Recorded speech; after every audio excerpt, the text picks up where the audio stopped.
Good morning, friends, or whatever time it is where you happen to be. I'm so pleased to have been invited to talk a bit about reading the writings of Shoghi Effendi.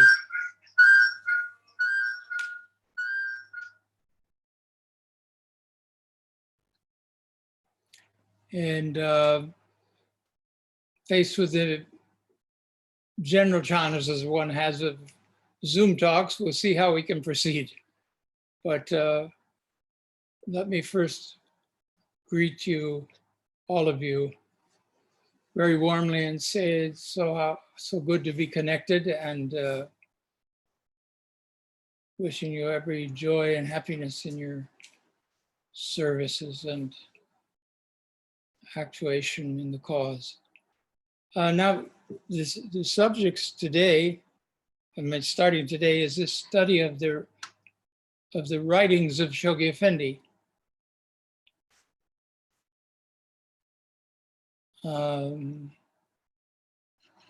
I've got a few techies around me here. I want to see if they can put me on full screen so I can see my face at the time I'm talking to you. Is that possible? Just a moment. Because right now the screen I'm looking at, it shows me looking somewhere else.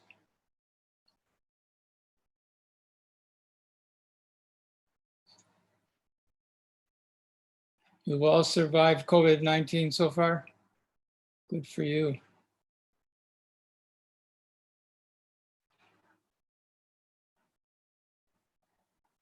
Some of the countries you couldn't get out of the house. If you're over 65, you weren't allowed out of the house. And fortunately here in California, it hasn't been that way, but been able to go shopping.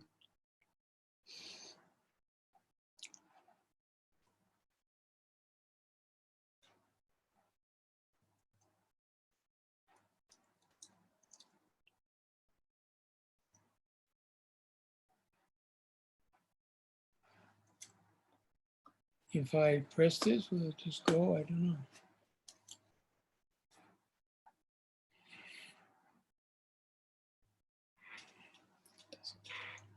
All right. You can't answer me, I guess, but can you hear me?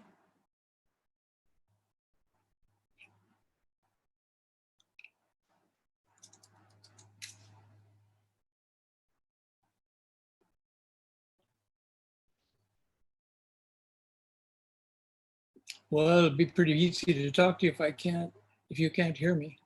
All right, let's just start in, friends. This is a big subject, obviously, studying the writings of Shoghi Effendi.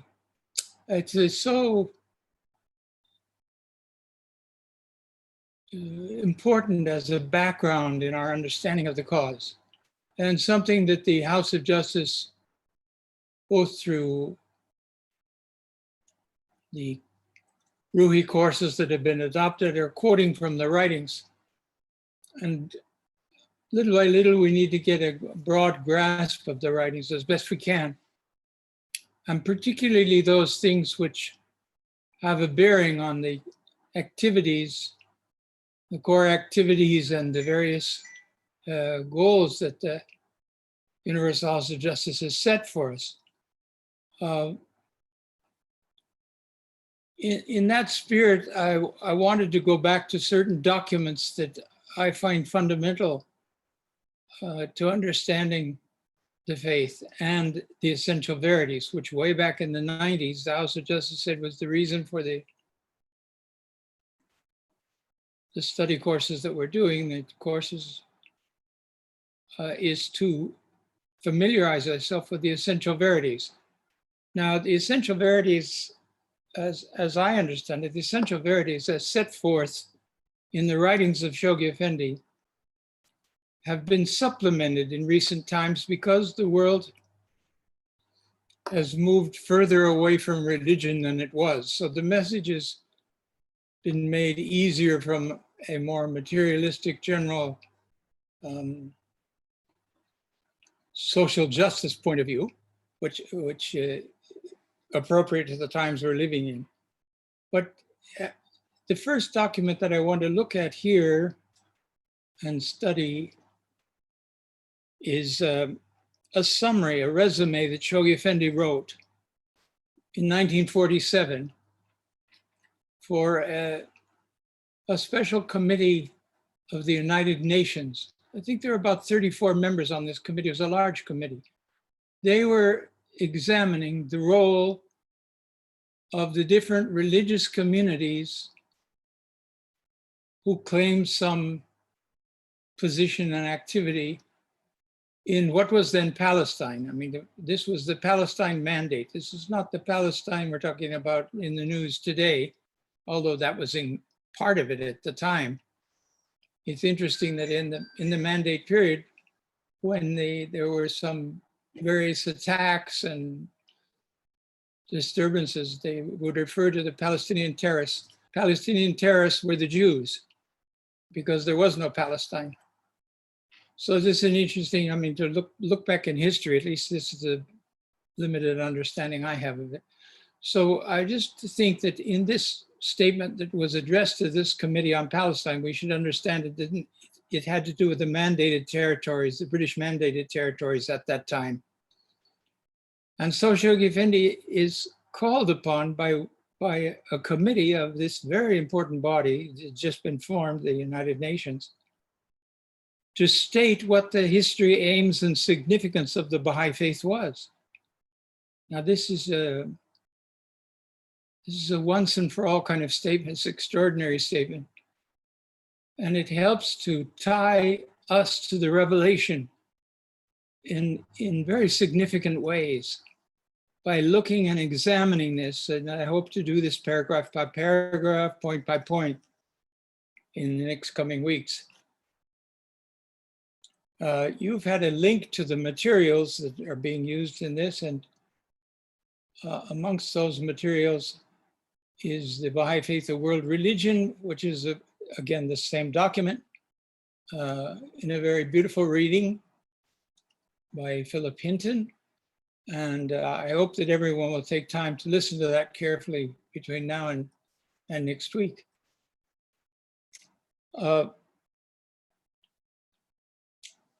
Shoghi Effendi has,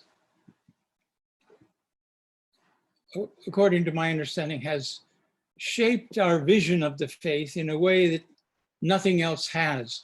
We have wonderful statements, obviously. We have Baha'u'llah's original statements, and we have Abdu'l-Baha's interpretation of this.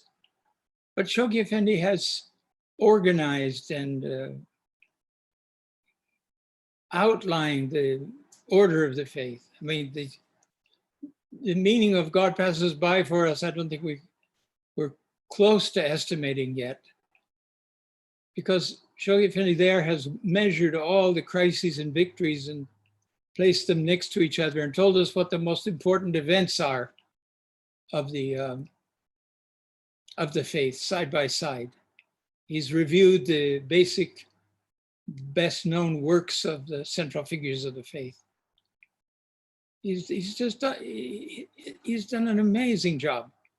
After we look at this resume of the aims, the history, aims, and significance of the faith, I'm hoping we can move on to the Forward to God Passes By, which is another one of these world-shaking overviews of where we are in the history of mankind, where the faith fits in. It renews our vision, it tightens our comprehension of what we're doing in the present day. And for that, it has deep historical roots. And also we begin to see, Baha'u'llah says we should see the faith through his eye. Well, one of his eyes is the eye of Shoghi Effendi, interpreting the cause and addressing these people who are trying to understand what the balance between the different religious groups in the Holy Land is. So in one sense, the faith, the statement of the Guardian to this committee is very straightforward. I mean, he's not making indirect statements. He's setting forth exactly what he considers the basis of the faith. Through his knowledge of the writings, through his own inspiration. I find, and I think that you will find, that in individual teaching, many of the points that we're going to examine here and look at come up easily in conversation. And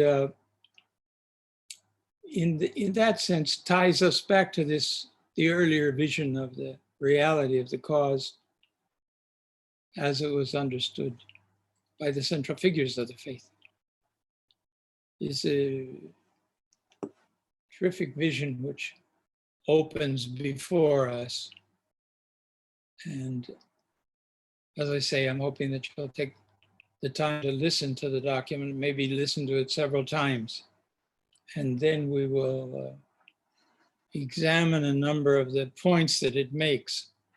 For instance, it talks about what is the aim of the Baha'i faith, what's the purpose of the Baha'i faith, and what's the mission, and contrast those with each other. Well, can any of us answer the question just directly out about what is the aim or purpose and mission of the Baha'i faith? The eye of the guardian, his conceptual understanding of the cause is the lead, and it's the eye through which one of the eyes through which we need to read the reality of what we're doing in the faith now.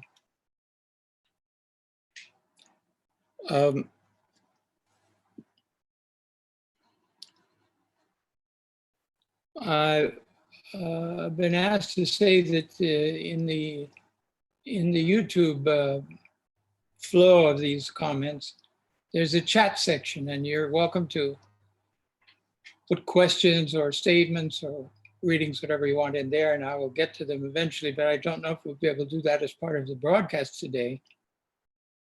But we will eventually be able to cover general points there. I'm going to ask that the questions be related to the materials we're talking about, rather than being general questions addressed to a former House member, like why there's no women on the House of Justice. Those are matters that can be handled elsewhere, and I hope they will stay there. One of the interesting things here, this is a somewhat simpler, but not similar, but not exactly parallel statement we have from Shoghi Effendi some years earlier during the mandate to the British High Commissioner of the mandated territory, which at that time encompassed what is present-day Israel and the West Bank. And there was a question of building a road directly in front of the Shrine of the Bab. This was a scheduled highway.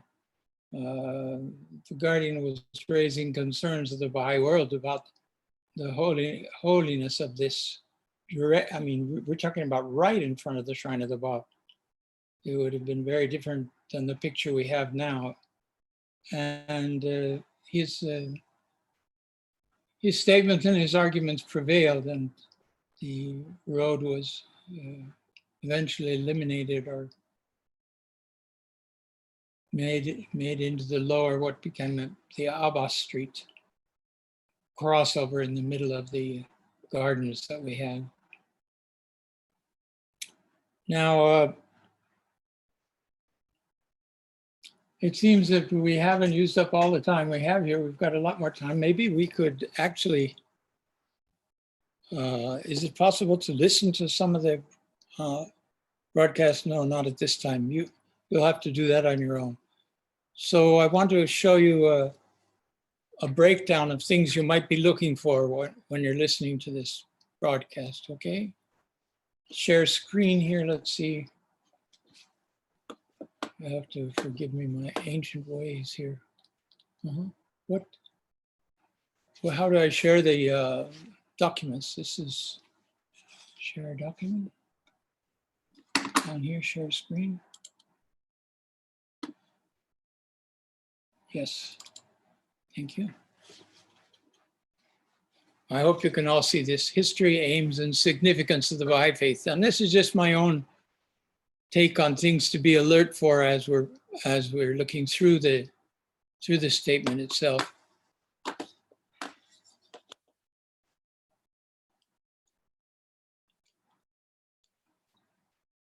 One of the first things that we come across is identifying the faith as a world religion with its seat there in the Holy Land.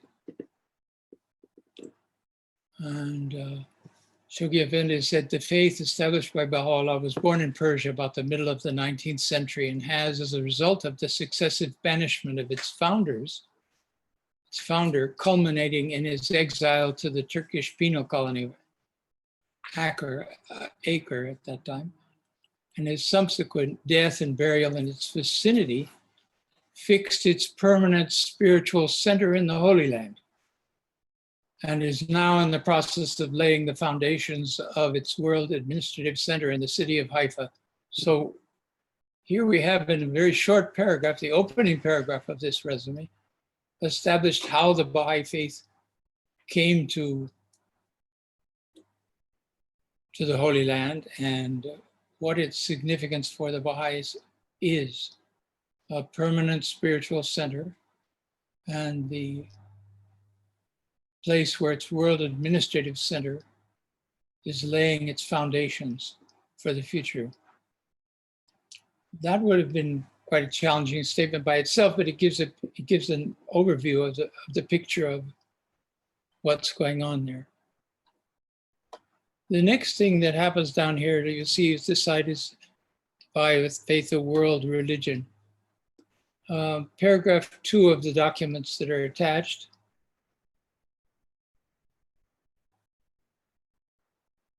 Do you see that?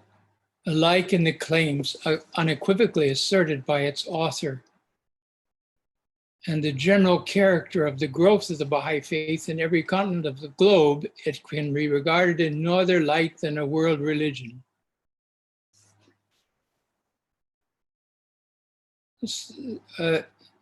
In my own reading of these things, so many things slip by. Here we have Shoghi Effendi saying, what's the basis of our claim that the Baha'i faith is a world religion? And he says it's twofold. One is the claims unequivocally asserted by Shoghi Effendi, by the author of the faith, by Baha'u'llah, about who he is and what his mission is. That on the one side is a hefty part of the argument, so to speak, and the other is the general character of the growth of the Baha'i community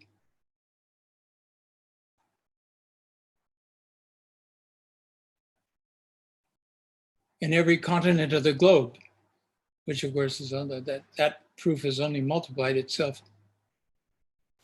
But this is interesting when we want to talk about, how can you call yourself a world religion? Aren't you a sect of Islam, or aren't you this, or aren't you that? No, you have to look at two things. And it's on those two things that the Baha'is base their claim that this is a world religion. The claims, the statements by Baha'u'llah about its meaning, his significance, and then the expanse of the Baha'i community to every corner of the globe, and now well established as an international religious community. That's just the first half of that sentence. Then he comes to this marvelous further elaboration of what's going to happen with this world religion. It's destined to evolve in the course of time, and we do feel that sometimes how slowly it moves. It's part of the timing that Baha'u'llah is destined for it. Destined to evolve in the course of time into a world-embracing commonwealth. And the advent of this commonwealth must signalize the golden age of mankind. Not just the golden age here of, we're not talking about the faith itself, but all of mankind. The age in which the unity of the human race will have been unassailably established, its maturity attained, and its glorious destiny unfolded through the birth and efflorescence of a world-encompassing vision. This is a very open-ended destiny he's outlined here, and we're beginning to move into the various stages related to it. I think you'll all recall from the writings of the Guardian that he's talked about the lesser peace and the most great peace, and the lesser peace really is a political unification of mankind, is a recognition at the international level of the need for world federation. And then there's this second stage of this, which is this spiritualization of this unity of mankind, political unity of mankind, through the influence of Baha'u'llah's teachings, which are gradually and in ways oftentimes unseen by us, penetrating the general atmosphere of humanity, destined to uplift it through our continual activities, identifying it and sharing that knowledge with other of our fellow human beings all over the world. Finally, that grows. This unity will have been fixed and established, and then gradually its maturity, which comes about through the spiritualization of the masses. And finally, that is the preparation, almost you could say, the womb from which will be born and flower this world-encompassing civilization that we find inherent and promised in Baha'u'llah's writings. So a terrific statement. Where are we going? What's the Baha'i faith for?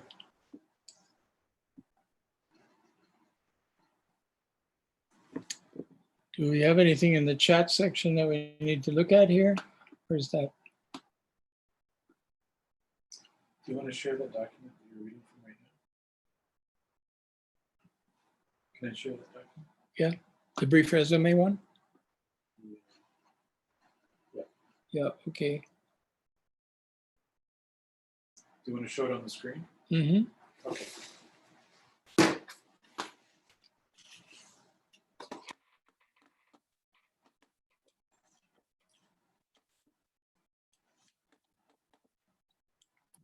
Goes. Stop sharing.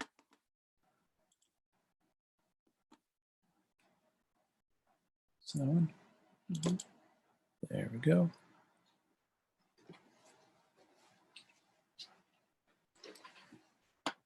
I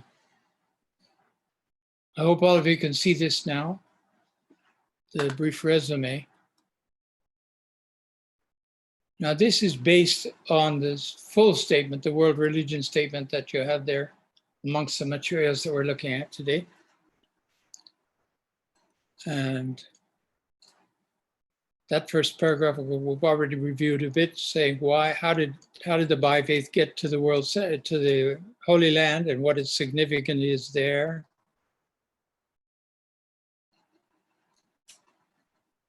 And then here's pointing out these, on the one hand, the claims of the author of the faith, and on the other, the general character of the growth of the Baha'i community in the world. It can be regarded in no other light than a world religion, destined to evolve in the course of time. And then we have this question of the Commonwealth. The Commonwealth whose advent must signalize the golden age of mankind.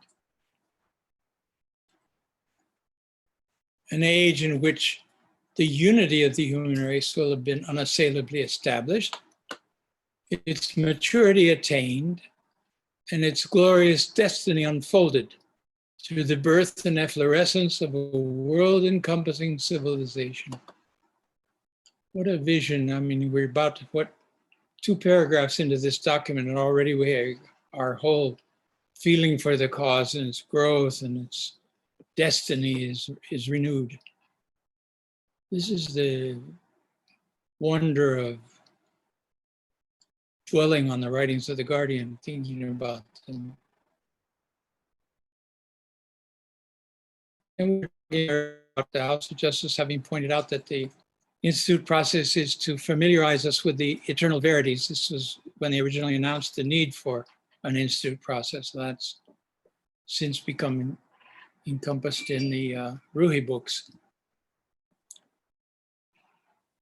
Restatement of eternal verities, these are the verities of past faiths as well. This is one of the things that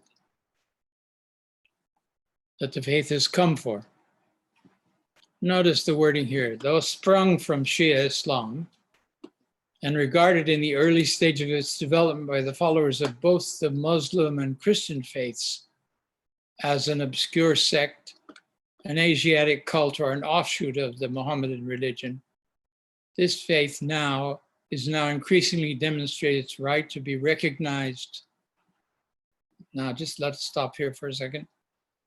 Shoghi Effendi, by raising, because people, when they would hear the name Baha'i faith, they say, oh, that's a sect, or that's an Asiatic cult, or that's an offshoot of the Mohammedan religion. So he just comes right at that straightforward and then begins to demonstrate the right of the faith to be recognized not as one more religious system superimposed on the conflicting creeds which for so many generations have divided mankind and darkened its fortunes. So it's not that, but rather as a restatement of the eternal verities underlying all the religions of the past. I don't know how many of us remember to talk about this when we're sharing the cause and its significance, its meaning. There's lots of people that say, oh yes, yours is a conglomeration of all the teachings of the past, as if there was nothing new in it, you know. But it's a restatement of eternal verities. And it acts then as a unifying force. He gives now a fourfold dimension to this unifying force. First is it instills into the adherents of these religions a new spiritual vigor when they recognize it and embrace it. And it infuses them with new hope and love for mankind. Whereas the prospect they have amongst themselves mostly is conflicting and competitive sects and different groups within the major religions of the past. Then it fires them, Shoghi Effendi. This is the beauty of how he brings this in. Fires them with a new vision of fundamental unity of their religious doctrines. And then unfolding to their eyes the glorious destiny that awaits the human race, not the destruction of mankind, not the last day gloom that the religious leaders have been pumping out for decades, for centuries, literally. Then he focuses in now on what he refers to as the fundamental principle enunciated by Baha'u'llah. Now, I think most of us, if we're asked what's the main Baha'i principle, we say unity of mankind. But here, Shoghi Effendi is identifying it another way as progressive revelation. And in this brief statement, which really centers in on the very significance of the revelation itself, is the most complete we have in one sentence of the significance to us of progressive revelation. And notice right at the top, the first 2 points here. Religious truth is not absolute, but relative. The divine revelation is a continuous and progressive process. So you've got progressive revelation.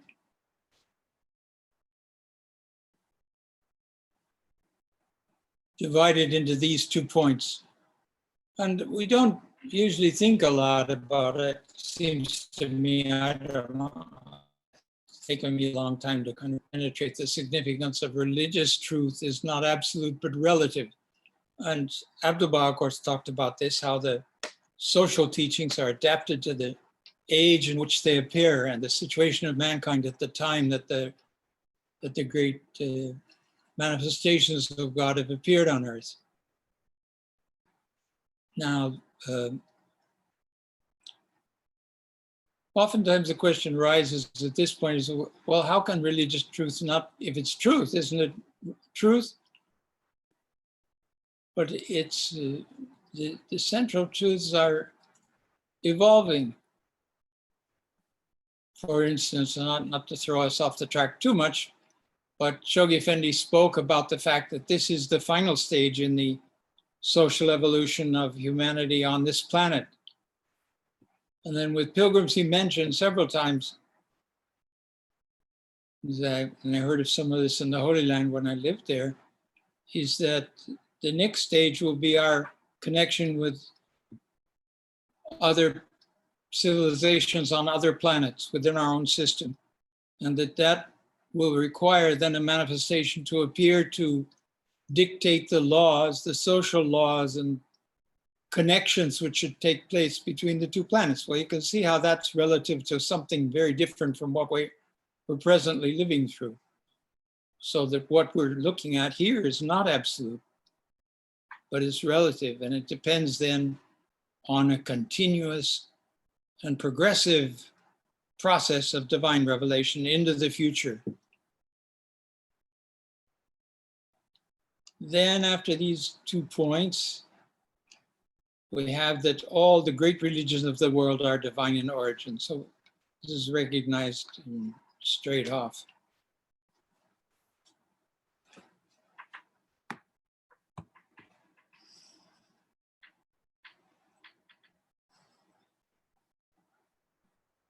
Hold on a second.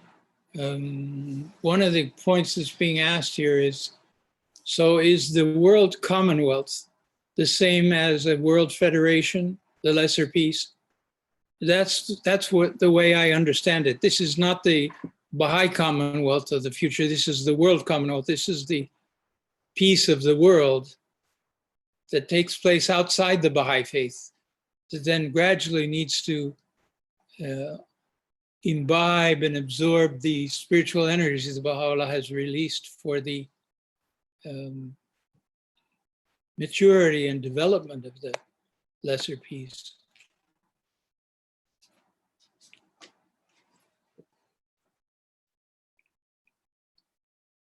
So we're going back to the list again. All the great religions of the world are divine in origin. And their basic principles are in complete harmony. These, of course, are the spiritual principles, not the social principles, but the spiritual principles, not necessarily the laws that dictate relationships between people and punishments and all the other things that religions give us,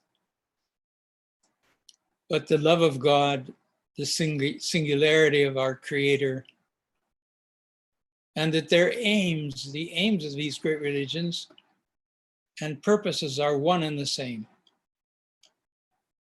And their teachings are but facets of one truth, and that their functions are complementary, that they differ only in the non-essential aspects of their doctrines, and that their missions represent successive stages in the spiritual evolution of human society. Here we have a vision of the whole Adamic cycle, the coming of these various religious teachings, how we have moved forward and have witnessed through them the social evolution of mankind, bringing us to the potentiality of world unification, of the lesser peace or of the great peace, as Baha'u'llah oftentimes refers to the great peace and the most great peace. It may be a little off-putting to people if we talk about the peace that they're hoping to make as the lesser peace. It's only lesser in relationship to the most great peace that's coming in the future. Now, because of the way that religious leaders have interpreted the teachings of the past, And because of us getting stuck with the fact that, you know, can I eat pork or can't I eat pork and that kind of thing, until we distinguish between the essential spiritual verities of the religion on the one hand, and these social facets, social aspects of the teachings of the past religions, we don't see clearly the possibility of their unification. Also needs Baha'u'llah, this spirit infused by Baha'u'llah, to be able to transcend the limitations that have become habitual in the way we view these things, so that the religions are, from the point of view of these religions, they're all permanently eliminating their competitors. And even within the sects of the different religions, there's that. You can see why gradually, under such an oppressive vision, and with the increasing influence of materialism and irreligion, we have considered and embraced other ways of talking about the faith moving forward. I don't think that in any way changes how we might be viewing the cause through the eyes of Shoghi Effendi. It's still there and important for us to understand. So you look back, you see there's 9 points here. And this describes what our Baha'is believe about progressive revelation. And notice that here, and also in the dispensation of Baha'u'llah, he says the top principle is that religious truth is not absolute but relative. It's even above divine revelation. Divine revelation becomes the outcome of accepting religious truth as not absolute but relative. With some of the pilgrims, Shoghi Effendi talked about how we have now the world unification with the coming of Baha'u'llah's revelation, and how this is the top point of development here. Now we will then, after that, we'll move into the question of interplanetary relationships. And eventually, in the long run, we'll have interplanetary unities. Now, friends, these are pilgrim notes, but they're very interesting. They've been written down by several very responsible workers that actually were working with Shoghi Effendi, serving in the Holy Land at the time. I think it's clear. We have Baha'u'llah's statement that all the planets have creatures, all the fixed stars have planets, and all those planets have creatures. This is a long-term development. I mean, we're talking about things beyond our concept of time, working themselves out. And he talks about this interplanetary unity, even goes so far as to talk about interstellar unities. But he said, Mr. Olinga told me, Shoghi Effendi told him, it'll take a long time before we move out of our solar system. It will require much greater conformity to divine truth and understanding before we'll discover the means of moving the way it would be necessary to relate to other stellar systems and so on.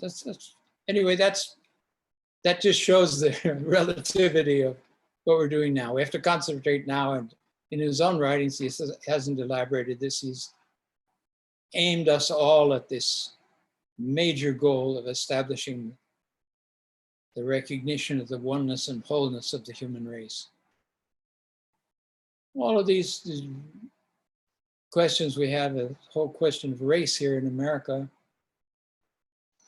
brings us back to the necessity of the recognition of the oneness and wholeness of the human race. And that goes back to simple things in Baha'u'llah's teachings, like you think of the hidden words where he says, know ye not why we have created you all from the same dust, that none may exalt themselves above another? And Abdu'l-Baha saying we have to see the human race as one entity. None of us are. Very hard to see love for all mankind, if we don't think of it in this more abstract sense, the way God sees it. He puts up with us all. He puts up with our shortcomings. And the writing certainly suggests we have to put up with everybody else's shortcomings and focus more on our own if we want to transcend that.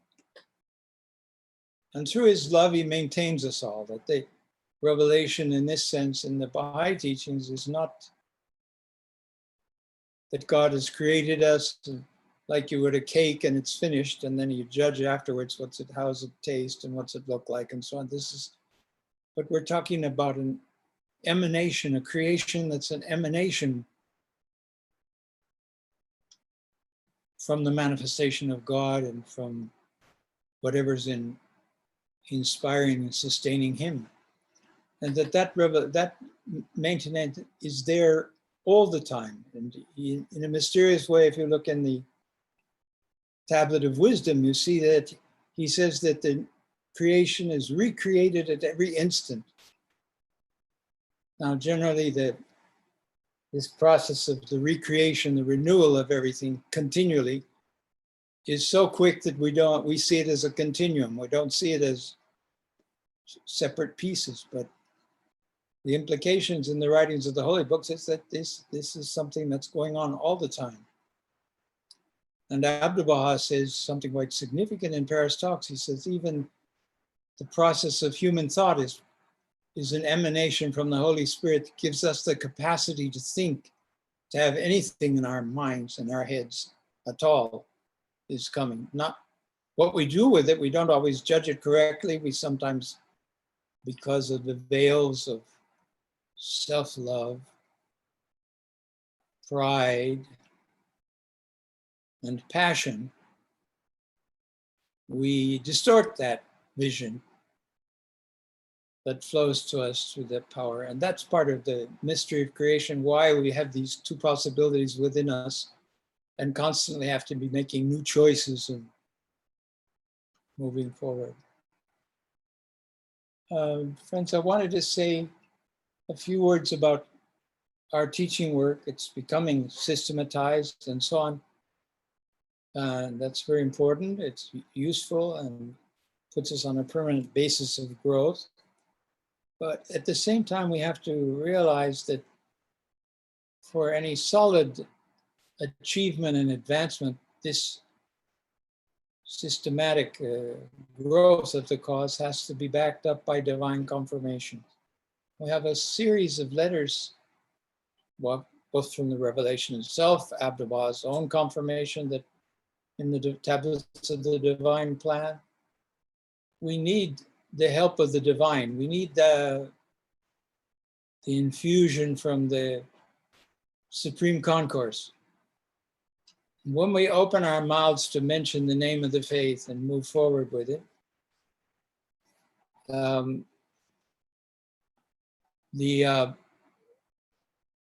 we need to recall that has to be backed up by divine confirmations.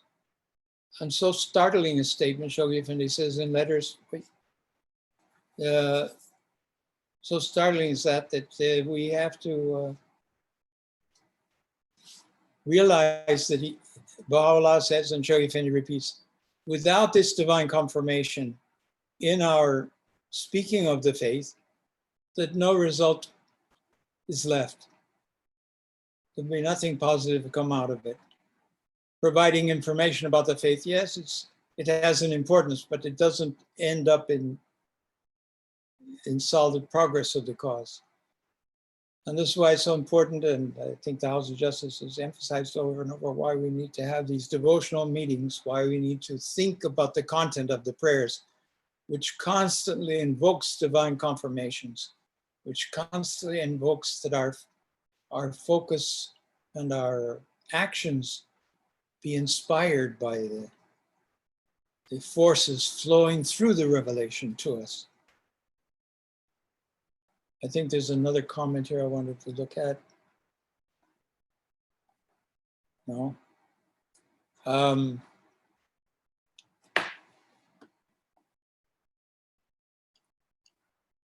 This paper that we're looking at here is also in the materials that you've been connected with. Now, it's interesting, Shoghi Effendi centers some paragraphs here on different aspects, like the aim, the purpose, and the mission of the faith, and so on. This is the aim of Baha'u'llah, the prophet of this new and great age which humanity has entered upon.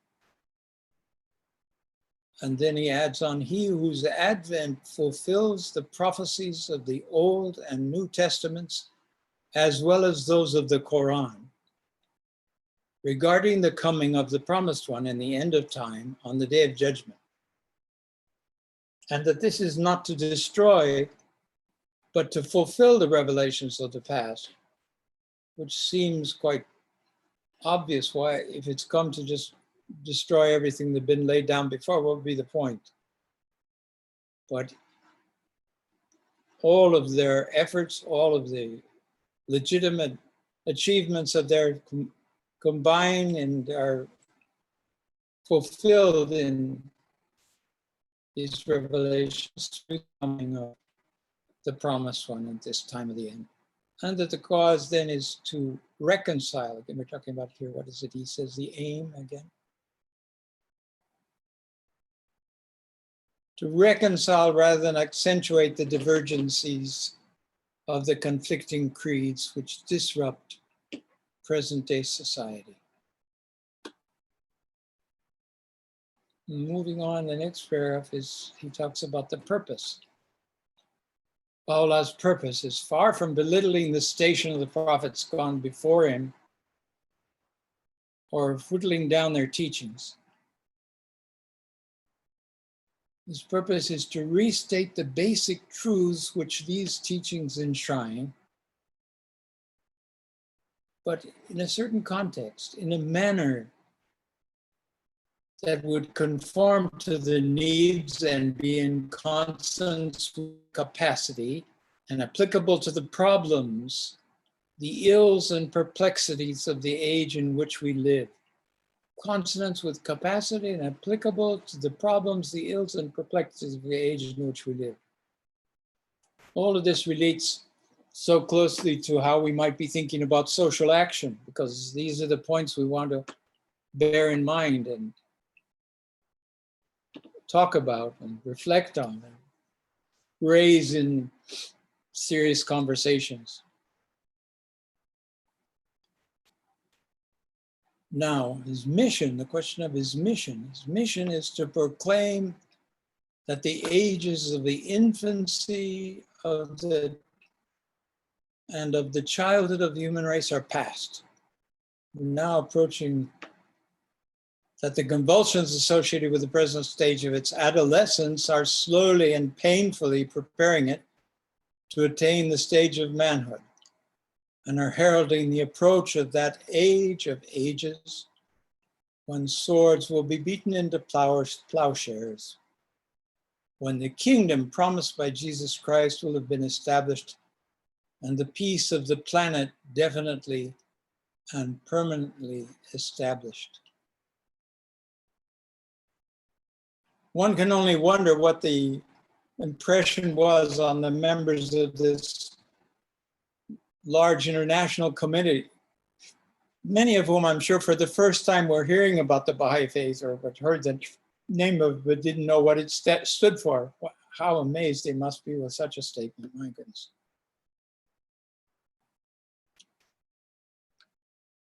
Then in this same paragraph he adds, nor does Baha'u'llah claim finality for his own revelation, because this was counter to religious truths being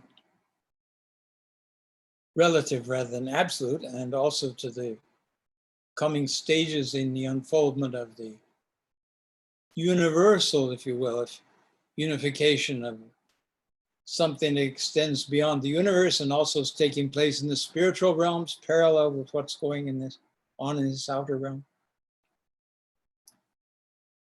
So he doesn't claim finality for his own revelation, but rather stipulates that a fuller measure of the truth he's been commissioned by the Almighty to vouchsafe to humanity at so critical a juncture in its fortunes must needs be disclosed at future stages in the constant and limitless evolution of mankind. Whether we recognize it or not, there is a constant evolution taking place. And here he's opened up to define it as a limitless evolution. So you can see how this thing has to extend on in miraculous ways, marvelous ways. How do we, we have to get this clear vision of what Baha'u'llah's purpose is here. I think I would like to suggest that you look back over these various paragraphs between now and the next time we meet together. And please write any comments that you have in the section that's being provided on the YouTube flow. And we'll see how we can address them. I think that's about what I have for you today. We look forward to reconnecting next week, and be happy with any comments you may have about the format and nature of what we've been talking about. And we wish you all divine blessings and confirmations in your activities, both collectively in the plan and also individual in your study and in your deepening of yourselves in the nature of the revelation and in the immensity of the divine bounty of Baha'u'llah's teachings. Thank you.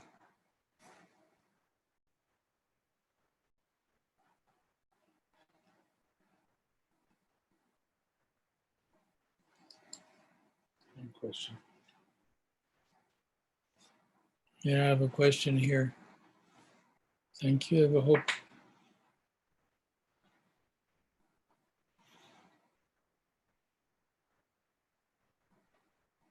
There's a question here about how long would you guess the age of adolescence will last if the age of childhood has lasted for a few thousand years?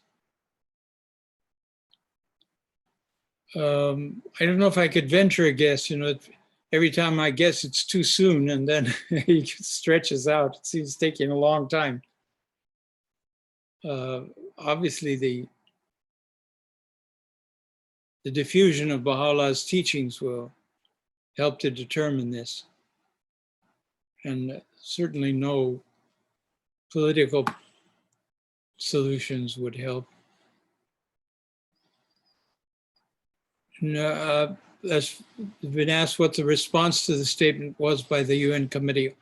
All I know is that they thanked Shoghi Effendi for it, and that was, they'd been asking all the different religions to make these reports, and they were grateful for it. It certainly didn't eliminate recognition of the role of the Baha'is in the Holy Land, and the mandate period had confirmed, had recognized the cause, the center of the cause, had recognized Shoghi Effendi being in the Holy Land. And once the state of Israel came into being, also he was seen as the head of a world community and invited to the opening of the Knesset when it first started and so on.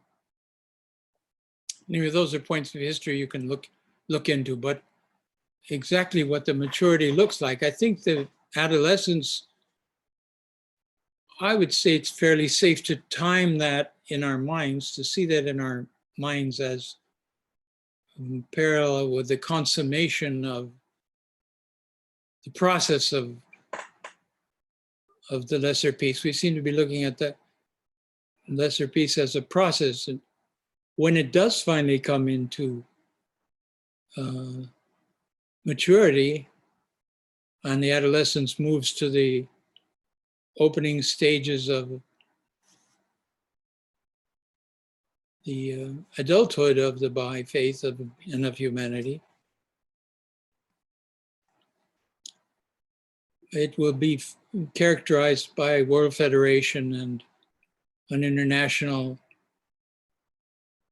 peace pact and understanding, which, though not elaborated by the Baha'i teaching itself, will be inclusive of its major principles from the point of view of the organization of human society. Let's see. Still early, we're still early, but we have the House of Justice to guide us in those matters as the opportunity arises. Thanks, friends.